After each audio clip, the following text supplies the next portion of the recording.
하나님 말씀 보시겠습니다. 하나님 말씀은 마태복음 1장 18절 말씀부터 23절까지입니다. 마태복음 1장 18절부터 23절.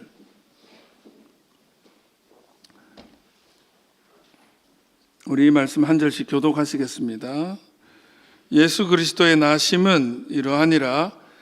그의 어머니 마리아가 요셉과 약혼하고 동거하기 전에 성령으로 잉태된 것이 나타났더니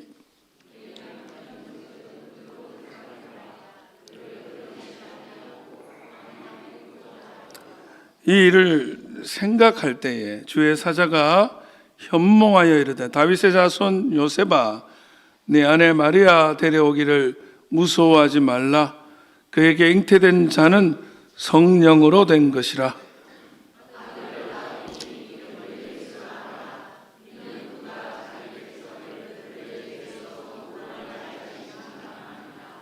이 모든 일이 된 것은 주께서 선지자로 하신 말씀을 이루려 하심이니 이르시되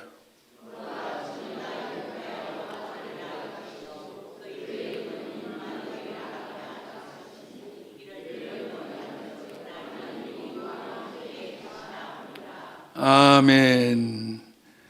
이 시간 이 말씀으로 임마누엘, 불가능을 넘어오시는 하나님, 임마누엘, 불가능을 넘어오시는 하나님이라는 제목으로 하나님 말씀 나누겠습니다. 우리는 대림절 넷째 주, 대강절 넷째 주를 오늘 보내고 있습니다. 한 주간도 주의 평화 가운데 은혜롭게 머무신 줄로 믿습니다. 우리는 이 대림절, 주님 오심을 기다린 이 절기 동안에 우리 지난 석 주간 하나님 말씀을 두 주는 기다림에 포커스를 맞춰서 말씀 나누었고, 지난주부터는 이제 그 기다림의 대상인 오시는 그분이 누군가 라는 점에 포커스를 잡고 있었죠. 첫째 주에는 기다림의 도, 농부가 인내하는 것처럼 인내하고 욥처럼 견디며 원망하지 않고 마음을 다잡고 기다리는 것이 기다림의 도다. 그런 말씀 나누었고, 기다림의 영성은 우리 시므온처럼 성령의 인도함 따라서 개인을 넘어서 민족의 구원을 바라보는 그런 영성으로 주님을 기다려야 된다. 이런 말씀을 나누었죠. 그리고 지난주 오실 그분이 당신입니까? 라는 세례 요한의 질문을 예수님 받고 그 질문에 대한 대답을 가지고 예수님이 누군지 우리는 서로 나누었습니다. 예수님께서는 고통의 현장에 치유로 임하시는 분이셨고 우리의 기대와 우리의 방식을 초월하셔서 역사하는 분이다. 그래서 오히려 때로는 그것이 스캔들, 나의 걸림돌이 될 수도 있다. 내가 원하는 방식으로 안 되다 보니까. 그리고 그분의 삶은 고통의 현장에 치유하시기 위해 우리 가운데 직접 임하시는 분이다. 하늘에서 명령하는 분이 아니라 오시는 분이다. 그런 말씀. 그리고 그 가장 낮은 자에게, 정말 세상에 아무도 관심 가지지 않는 자에게 복음으로 덧입히시는 분이라는 말씀을 우리는 지난주에 나누었습니다. 오늘은 여러분 잘 아시다시피 예수님의 아버지 되는 거죠. 요셉이 꿈에서 천사의 메시지를 들어요. 그 메시지를 통해서 예수님이 누군지 우리는 알기를 원합니다. 실은 지난주 오후 예배에는 기묘자다 모사라, 전능하신 하나님, 영존하신 아버지라, 평강의 왕이다. 그 말씀 나누었잖아요. 예수님이 그런 분이에요. 정말 기묘한 모사, 신묘막측하시게 은혜로 오시는 분이죠. 그리고 지난 수요일 날은 예수님이 누구신가? 라는 말씀의 제목으로 누가복음에 예수님을 나누었다면, 오늘 마태복음에 등장하는 이 요셉 스토리를 통해서 우리는 예수님을 만나길 원합니다. 여러분, 정말 힘든 결단을 한 요셉의 그 결단 가운데 도대체 예수님이 어떤 분이길래 요셉은 그런 결단을 할 수밖에 없었는지, 정말 엄청난 결단을 하는 거거든요. 그 말씀을 오늘 좀 나누려고 합니다. 예수님 누구십니까? 첫 번째는 예수님은 불가능을 가능케 하시는 하나님이시다. 뭐라고요? 불가능을 가능케 하시는 하나님. 18절 말씀 읽어보겠습니다. 시작. 예수 그리스도의 나심은 이러하니라.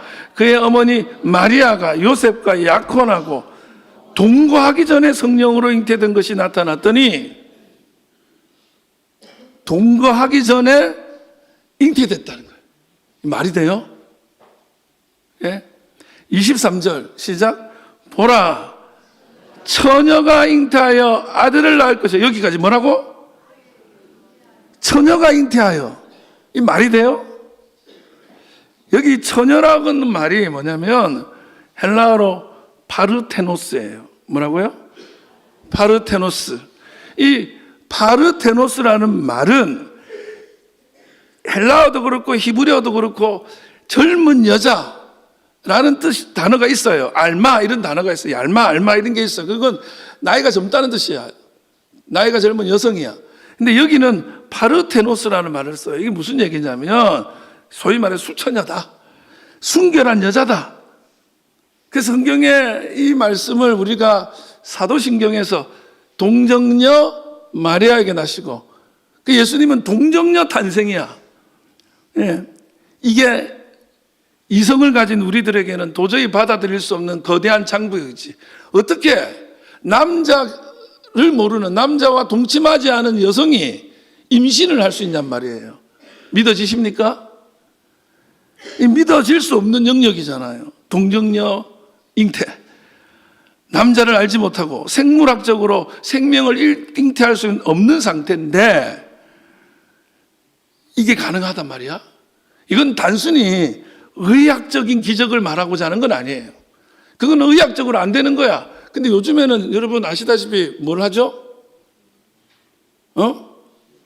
시험관 하잖아요. 시험관. 사실은 그보다 더한 것도 할 수 있어요. 점점 성경의 스토리가 현실에서 막 일어나는 거예요. 근데 여러분 보세요. 이것은 인간의 끝을 상징하는 거예요. 인간이 더 이상 가능하지 않는 영역, 인간의 이성으로 넘어설 수 없는 영역의 사건이 이 동정녀 스토리예요. 여러분 다시 18절 읽어볼게요. 시작. 예수 그리스도의 나심은 이러하니라. 여기까지만 봅시다. 여기 여러분들이 못 알아듣는 말이 있어요. 예수 그리스도의 나심은 이러하다. 없죠? 근데 이 나심이라는 게 여러분 생일은, 출생은 이런 단어를 써야 되는데 여기 나심이라는 말이 재밌어요. 헬라어로 게네시스라는 단어를 썼어요. 게네시스. 성경에 딱 5번 나와요. 전부 뭐냐면 예를 들면 오리진, 기원, 아니면 비기닝, 시작 이런 단어야. 그래서 출생이란 뜻도 있어. 근데 이 단어가 게네시스라는 단어가 어디 쓰이냐면 여러분 창세기가 영어로 뭔지 아세요? 제네시스예요. 제네시스는 차 이름 아니에요. 창세기라는 뜻이에요. 그 제네시스가 어디서 왔냐? 게네시스예요. 예수 그리스도의 나심은, 출생은이라는 단어를 다른 말로 하지 않고 게네시스라고 말하면 창조라는 거야. 이것은 그냥 한 아기가 태어난 사건이 아니라 하나님의 새로운 창조의 역사다 이거예요. 할렐루야. 여러분 창조가 뭐예요? 무에서 유를 만든 거잖아요. 여러분 창조를 믿으십니까? 하나님이 이 세상을 지으신 걸 믿으세요? 여러분 이거를 믿는 거는 뭐냐면 하나님이 아무것도 없는 곳에서 이 우주를 만들었다는 거야. 여러분 빅뱅 이론이 뭐예요? 그냥 무에서 유가 창조된 스토리잖아요. 폭발하면서 우주가 나왔어. 근데 이게 어떻게 가능해요? 하나님이니까 가능한 거예요. 그 스토리가 예수의 탄생 속에 들어 있는 거예요. 창조의 얘기라는 거예요. 여러분 마태가 의도적으로 이 단어를 사용하면서 이거는 새로운 창조 이야기예요. 인간의 이성으로 판단될 수 없는 영역이에요. 믿음의 영역인 거죠. 마리아와 요셉은 정혼한 상태입니다. 잘 들어보세요. 지금은 우리는 약혼식, 결혼식이 있지만 이스라엘에는 약혼, 정혼, 결혼이 있어요. 이 3개 과정이 있어. 근데 이 정혼은 뭐냐면 실제로는 법적으로는 결혼이야. 그런데 1년여 동안, 1년을 넘으면 안 돼. 1년 동안 뭐 하냐면 두 사람이 각자 떨어져 살아요. 신부는 그러니까 친정에 사는 거야. 그러면 1년 동안 남자가 뭐 하냐? 살 집을 준비해야 돼. 그리고 지참금을 준비해서 주고 신부를 데리고 와야 돼. 그 1년. 그 1년 동안 법적인 결혼 상태지만 같이 안 사는 거야. 그러면 그 사이에 신부가 꼭 해야 되는 건 뭐냐면 순결을 지키는 거야. 그게 신부의 최대의 비전인 거예요. 미션인 거예요. 근데 마리아가 이 정혼 상태에서 뭐 한 거예요? 임신을 한 거야. 여러분, 이 사건이 얼마나 위험한 거냐면 자기 남편이랑 아이를 낳은 게 아니라, 임신한 게 아니라 모르는 남자랑 바람 피워서 임신한 게 되잖아요. 생각해 보면. 그러면 어떻게 되냐면 율법에는 돌로 쳐서 죽이는 거야. 간음했기 때문에. 그러니까 이 스토리를 마리아가 딱 들었을 때, 야, 너 성령께서 너와 함께함으로 너가 아이를 가지게 될 거야. 이 말을 들으면 할렐루야, 언젠가 나한테 이런 일이 생길 줄 알았습니다, 이럴 것 같죠, 여러분? 여러분은 제가 집사님 교회에서 찬송 한 곡 솔로로 부탁드려요 해도요, 안 됩니다 목사님, 저는 못합니다, 이러는 사람이 동정녀로 예수님을 잉태하셨습니다 들으면 잘도 받겠다. 이게요, 자기 목숨 거는 거거든요. 잘못했다가 돌로 쳐서 죽임 당하는 거예요. 근데 그거를 받아들여야 돼. 근데 그거는 마리아니까 어디서 바람 피워서 아기를 가지고 왔으면 어떻게든지 모면하고 싶어서 그런 거짓말을 할 수 있겠지. 근데 요셉 입장에 한번 생각해 봐요. 요셉은 이 스토리는 천지가 계획할 노릇이야. 자기가 사랑해서 결혼하려고 하는데 세상에 내가 사랑하는 여자가 정원인데 다른 남자랑 바람을 피워가지고 임신을 해? 여러분 같으면 화가 나겠어요, 안 나겠어요? 우리 교인들은요, 화도 안 내세요. 예? 저 같으면 부글부글 끓을 것 같거든요. 그래서 이 성경에 보니까 재밌어요. 오늘 원래는 그 말씀 좀 나누려고 했는데 요셉이 참 의로운 사람인 거예요, 성경에. 자기 사랑하는 사람이니까 죽이기까지 할 필요는 없으니까 가만히 끊고자 하되 이렇게 나와. 그냥 이 관계 끊어야 되겠다. 그러면서 생각하고 있었어요. 성경에 생각하되, 끊고자 생각하되. 근데 그 생각하다는 말이 무슨 말인지 아세요? 헬라 원어를 들여다봤더니 그게 어떻게 끊어야 되노? 이게 아니고 원어는 부글부글 끓어오르는 거예요. 언어가 재밌어요. 그러니까 여러분 같아도 부글부글 속이 끓겠죠? 요셉이 화가 너무 나는 거예요, 그게. 근데도 저 여인 인생 망칠 수는 없으니 조용히 끊자 하는 마음으로 하나님께 어떻게 하면 좋을까요? 기도하고 있었어요. 여러분, 부글부글 끓어오른다고 주먹부터 내지 마시기 바랍니다. 화가 난다고 행동부터 하지 마세요. 기도해 보세요. 하나님의 길이 열려요. 그때 꿈에 천사가 딱 나타나는 거야, 요셉한테. 마리아 데려오는 거를 주저하지 마라. 성령께서 잉태했다. 할렐루야. 이제 이 말을 딱 들었잖아, 요셉이. 여러분, 다시 요셉의 일화를 생각해 보세요. 요셉 마음에 마리아가 의심스럽잖아. 여러분 같으면 의심 안 되겠어요? 그 의심스러운 마음을 접었어, 결국. 마리아를 자기 집에 데려와요. 이 말은 뭐냐면 천사의 말을 믿었다는 거잖아요. 예, 사실 속으로는 이게 지금 말이 돼? 하지만 믿었다는 거잖아요. 여러분이 못 믿기지만 요셉이 믿었다는 걸 보고 믿으시기 바랍니다. 요셉이 바보가 아닌 바에는 그걸 왜 믿어요? 천사한테 들었어. 그 스토리가 그렇게 진행된 거를. 유명한 이야기가 있어요. 이 스토리와 관련해서 작고하신 고 구봉서 장로님, 코미디언 구봉서 아시죠? 그 구봉서 장로님이 돌아가신 하용조 목사님하고 성경 공부를 했거든요. 연예인 성경 공부. 그래서 이제 그때는 연예인들이 교회 안 다니는 분들 모아놓고 성경 공부를 하는 그룹이 있었던 거예요. 근데 그런 그룹에는 꼭 보면 조금 잘난 척 하는 사람이 있어. 사사건건 손들고 그거 이상한데요, 이러는 분들이 있는 거야. 그 연예인 그룹에도 그런 사람이 있었어요. 근데 이 장면을 만난 거야. 이 사람이 가만둘 리가 있나? 목사님, 질문이 있습니다.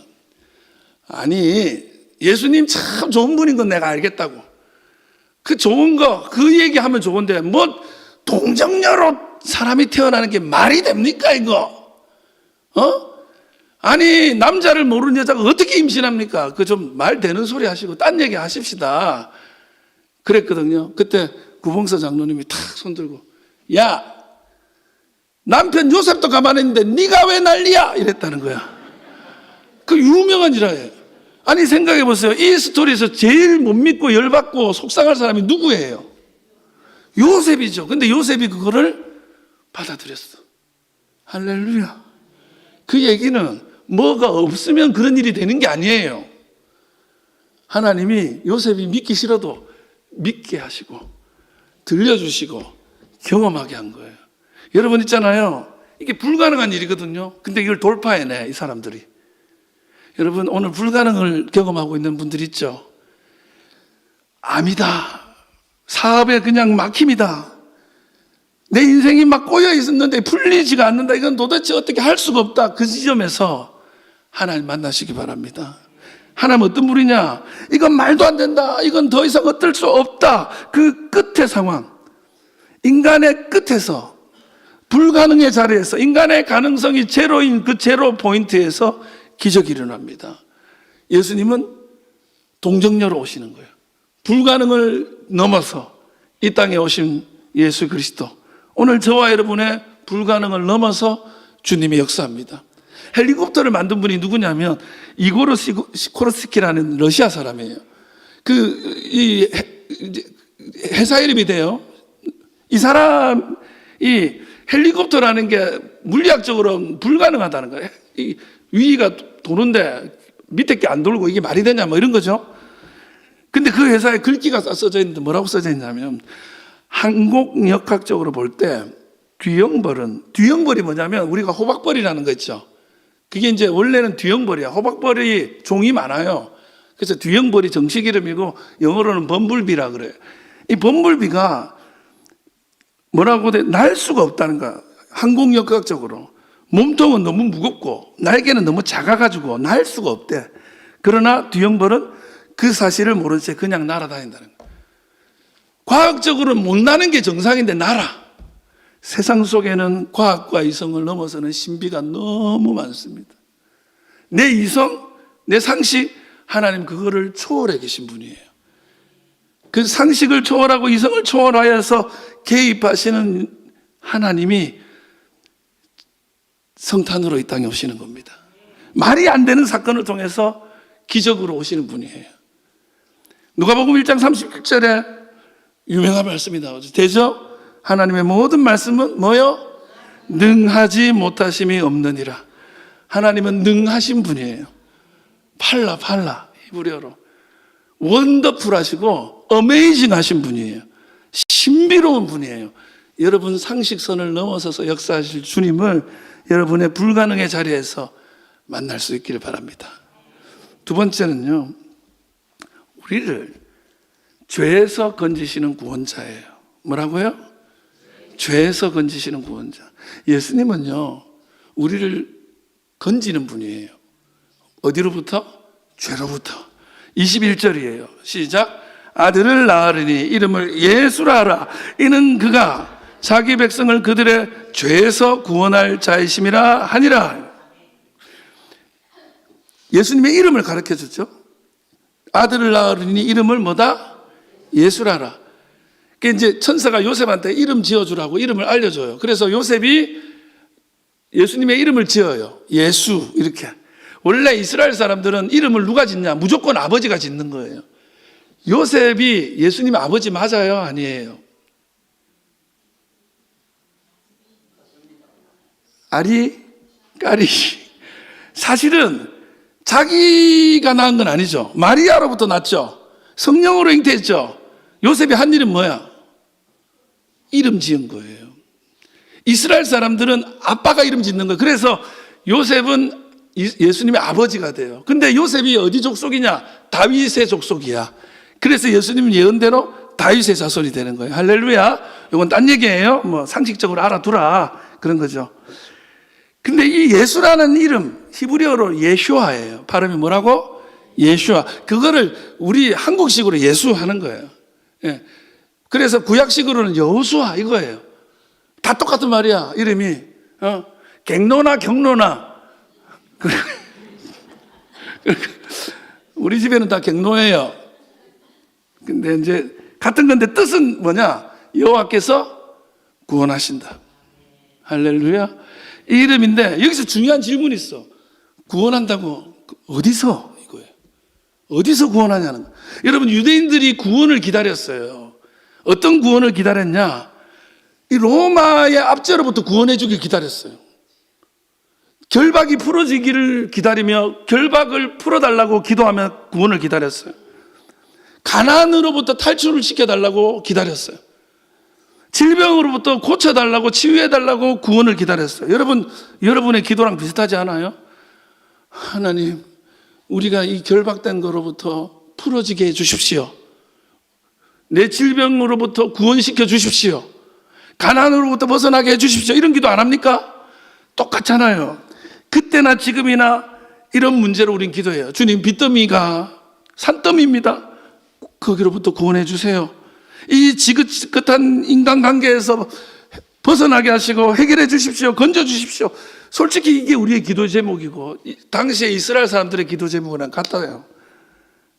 근데 천사는 단호하게 예수님이 그거 아니라는 거예요. 그거는 당연히 일어나는 일이고 본질적인 얘기는 그들의 죄에서 구원한다는 거예요. 뭐 어디서? 그들의 죄. 죄가 뭐죠? 헬라어 원어로 하마르티아. 이 정도는 알아야 된다고 했죠. 우리 기독교인은 무조건 이 정도는 헬라어로 하마르티아야. 하마르티아는 죄, 뭐 그런 뜻인데 이게 원래 뭐냐면 궁수가 활을 쏘았는데 활이 관역으로 안 날아가고 내가 안 쏜 방향으로 날아가서 사람 찌르는 거야. 어디 다른 데 꽂히는 거야. 제가 여러분 화살을 쏘았는데 제가 쏜 방향은 저기 뭐 사슴인데 사슴을 향해 쐈는데 이게 갑자기 지 혼자 커버를 돌더니 오선호 목사님한테 팍 박혔어. 그럼 죄야. 그 화살이 잘못하고 있는. 하나님이 우리를 만들었는데 창조한 이유가 있는데 그 이유로 만들었는데 그걸 가지고 다르게 살아. 칼을 가지고 작품을 만들고 요리를 만들려고 만들었는데 사람을 찔러. 그게 죄야. 만들어진 목적과 다르게 살아가고 날아가는 게 죄야. 하나님과 함께하는 삶에서 벗어난 게 죄야. 여러분, 빗나간 삶을 살고 있다면 회복될 수 있기를 주의 이름으로 축원합니다. 근데 여러분 이렇게 생각해 보세요. 여러분 집에 비가 셉니다. 상상해도 끔찍하죠. 비가 새. 그러면서 바닥에 물이 흥건합니다. 그럼 뭐 합니까? 바닥에 물 닦죠. 그게 뭐냐? 가난과 질병 해결하는 거예요. 닦아도 구멍이 뚫려 있으면 계속 비는 셀 거예요. 그래서 그 구멍 뚫린 지붕을 메꾸지 않으면 비가 계속 새는데 우리는 자꾸 바닥만 닦기를 원하는 거예요. 가난, 허무, 미움, 죽음, 질병, 이게 고통의 거인, 바닥에 거인 물이에요. 근데 하나님은 그 바닥만 닦으러 오신 분이 아니에요. 그 구멍을 메꾸러 오신 분이야. 죄는 우리로부터 하나님과의 관계를 끊어지게 만드는 그러한 결과를 만들어내서 우리는 점점 하나님으로부터 멀어집니다. 결국에 그래서 사망에 이르게 되는 게 죄인데 사람들은 그 문제는 별거 아닌 줄 알고요. 바닥만 닦아달라는 거예요. 바닥을 닦아도 또 고이는 이 물을 어떻게 하지를 못해요. 예수님은 우리 보고 착하게 살고 문제 좀 덜 가지고 살라고 오신 분이 아니라 문제를 해결하러 오신 분이에요. 구멍을 메꾸러 오신 분이에요. 하나님과의 관계를 회복시키러 오신 분인 줄 믿습니다. 배가 난파됐어요. 세 사람이 타고 있다가 빠졌습니다. 한 사람은 수영을 전혀 못해요. 어떻게 됐을까요? 즉시 죽습니다. 두 번째 사람은 수영을 좀 배웠어요. 그래서 100m 점 가다가 빠져서 죽었습니다. 세 번째 사람은 올림픽 국가대표 선수였습니다. 그 사람은 무려 10km를 헤엄치다가 결국 어떻게 돼요?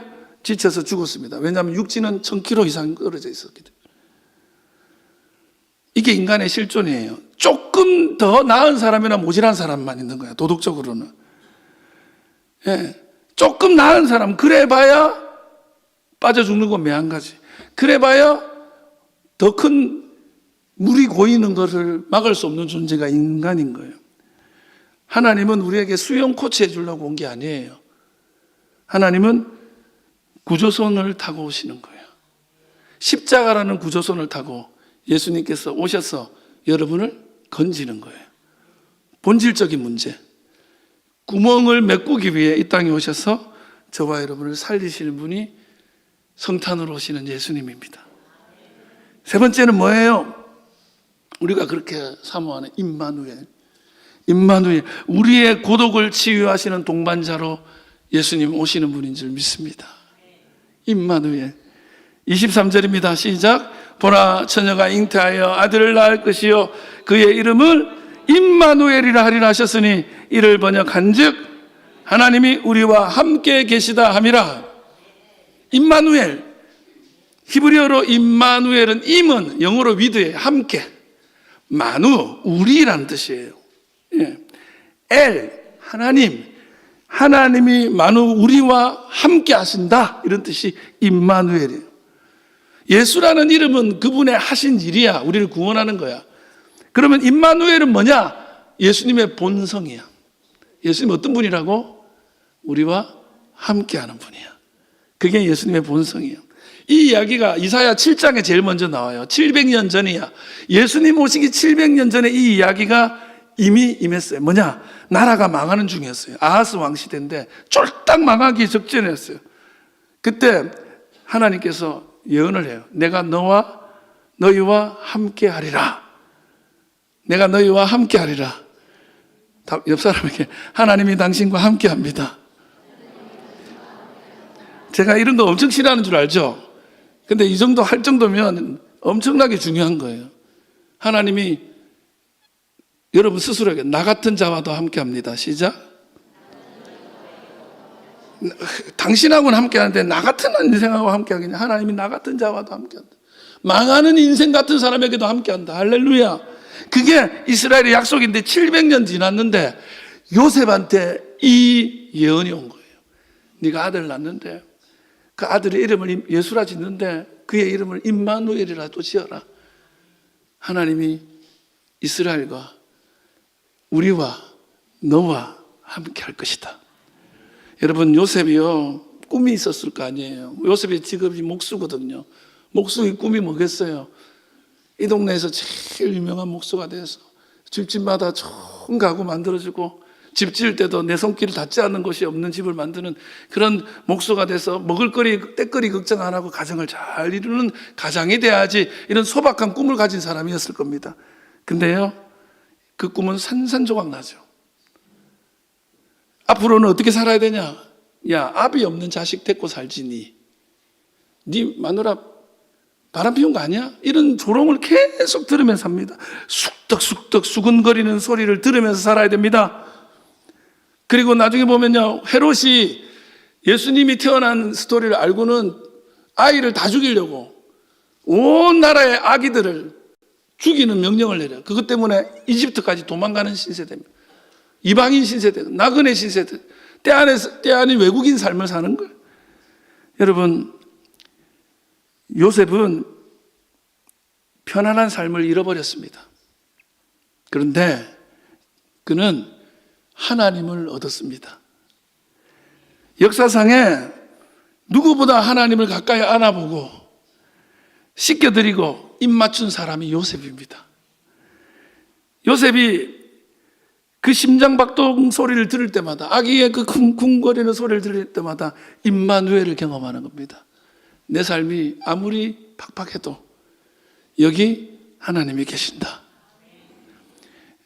여러분 가운데는 목사들에게 묻는 분들이 있어요. 목사님, 임마누엘이라며. 근데 왜 내 인생에는 이렇게 되는 일이 없습니까? 왜 사업은 망합니까? 왜 내 기도는 안 들어줍니까? 나는 왜 날마다 몸이 아픕니까? 임마누엘이 만사형통인 줄 알아요. 그게 아닙니다. 임마누엘은 고난 없는 상태가 아니라 그 고난 가운데 함께 하시는 하나님을 만나는 거예요. 우리 구약의 다니엘의 세 친구가 풀무불에 던져집니다. 풀무불에 안 던져주도록 하나님이 건져주지 않았어요. 던져졌어요. 근데 그 풀무불 가운데 한 사람이 더 보였다는 거예요. 네 번째 사람. 하나님이 함께 하셨습니다. 여러분, 이 임마누엘이야말로 오늘 우리들에게 가장 위로가 되고 저에게도 가장 위로가 됩니다. 왜요? 여러분, 현대인들의 가장 깊은 병이 뭐냐면 우울증입니다. 그 우울증의 저변에는 뭐가 있냐면 고독이 있어요. 외로움요. 저도 외롭거든요. 저 고독하거든요. 왜 웃으십니까? 너무 고독할 때 어떻게 이렇게 내 마음 몰라주나. 와, 그런 마음 들 때 없어요? 여러분 생각하죠. 목사님이 제 마음 몰라주죠. 뭐. 다 마찬가지인 거죠. 여러분, 현대 사회는요, 역사상 가장 연결된 사회라고 할 수 있죠. 오늘 아침에 저 중동에서, 저 시리아에서, 레바논에서 무슨 일이 일어난지 다 아는 시대예요. 다 연결되어 있어요. 스마트폰으로 반대편, 지구 반대편 호주에 있는 친구랑 저는 영상을 보면서 통화합니다. SNS 친구가 수천 명이에요. 자기들이 다 친구래. 근데요, 그 친구들이 역설적으로도 저를 더 외롭게 합니다. 저에게 요구만 하지 곁에 있어 주질 않아요. 아무도 내 마음 몰라주고, 군중 속의 고독이랄까요? 부부가 한 침대에 있는데도 남편은 뭐죠? 남편이야. 아내는 뭐죠? 아내가 원래 영어로 와이프거든. 근데 철자 하나만 바꿔봐. 나이프야.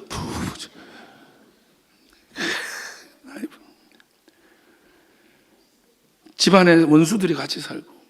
저거는 원수다, 원수. 마음은 천리 말리 떨어져 있는 것 같고, 아무도 내 깊은 속사정 몰라주고, 내 아픔, 내 두려움을 온전히 이해해주는 사람이 없는 그런 철저히 외로운 사람. 여러분, 근데 예수님이 함께하는 거예요. 아무도 옆에 없어도 그 사람과 주님이 함께 하시는 거예요. 구약에는 하나님을 초월하신 하나님으로 봤거든요. 그러면서 함부로 만날 수 없는 분이었어요. 그래서 하나님을 만나려면 우리는 하나님 근처만 가. 지성소 안에 하나님이 계셔서 하나님을 보면 죽어. 나는 못 들어가. 대제사장이 대신 만나줘야 돼. 하나님 잘못 만났다가 죽어요, 죽어. 그게 구약이야. 근데요, 성탄절에 하나님은 뭐예요? 휘장을 찢으시고 우리 가운데 오셔서 우리 안으로 뚫고 들어오시고 우리의 불가능을 넘어서, 우리의 고독을 넘어서 여러분 앞에 계신 분이 성탄의 하나님이십니다. 감리교회 창시자 요한 웨슬레가 유언으로 남긴 내용이 그겁니다. 유언을 한마디 하시자고 하면 막 자기가 이룬 업적을 얘기한 게 아니에요. 다 좋았는데 제일 좋은 거는 하나님이 나와 함께한 사실이다. 여러분, 인생에 가장 좋은 것은 주님이 여러분과 함께 한다는 사실. 아무도 몰라줘도요, 주님 아시고요, 힘내라고 응원하시는 그분이 여기 계신 줄 믿습니다. 말씀 맺도록 하겠습니다. 성탄절이 4일 남았거든요. 매년 오는 성탄절이죠. 내년에 또 오겠죠. 근데 그건 모르는 거예요. 어떤 사람은 올해를 못 넘길 수도 있는 거예요. 인생이란 그런 거예요. 한 치 앞도 내다보지 못하고 부서지기 좋고 연약하기 그지없는 존재, 저와 여러분들. 여러분, 이번 성탄은 그 불가능을 가능케 하시고 불가능을 넘어서 초월하시며 역사하시며 내 곁에 오시는 예수님을 반드시 만나십시오. 그래서 인생의 기적을 듣지 마시고 경험하십시오. 그래서 그 주님이 나의 예수님, 요셉처럼 누가 뭐래도, 누가 뭐라고 나한테 잔소리해도 그 주님 붙잡고 살아갈 수 있는 저와 여러분 되기를 주의 이름으로 축원합니다.